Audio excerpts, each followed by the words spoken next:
boy had just killed his own father, yet instead of turning himself in, he shaved his head and hid in a remote temple, hoping that becoming a monk would help him escape justice. But on his very first day there, he discovers something strange behind the temple. A towering altar stands deep in the mountains, covered with all kinds of delicious food. The abbot explains that the offerings aren't for gods, they're for evil spirits. The people here don't worship deities, they worship demons. As long as the offerings remain untouched, the spirits won't come out and trouble the village. Before leaving, the abbot gives the boy a serious warning. No matter what happens, don't leave your room tonight, and never touch the offerings. But a boy who could kill his own father isn't exactly the type to listen. So late that night, driven by curiosity and greed, he sneaks up the mountain carrying an oil lamp. Without hesitation, he helps himself to the food on the altar. Just as he's about to make himself a bowl of instant noodles, an older monk suddenly appears.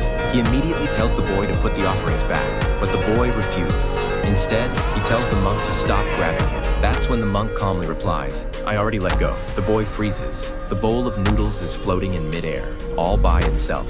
For the first time, a seed of doubt enters his mind.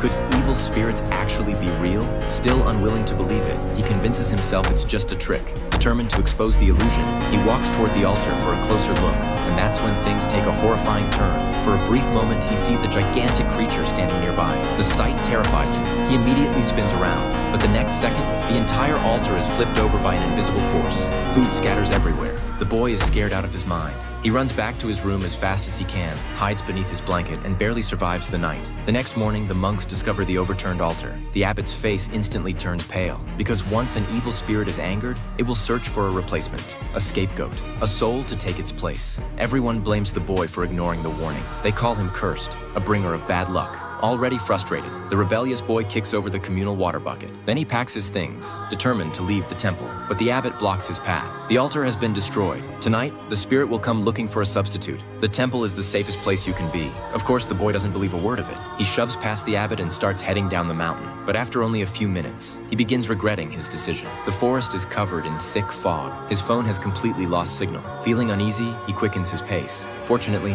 he soon runs into one of the senior monks. The monk tells him nightfall is approaching. There isn't enough time to make it back, so he leads the boy to a nearby cave.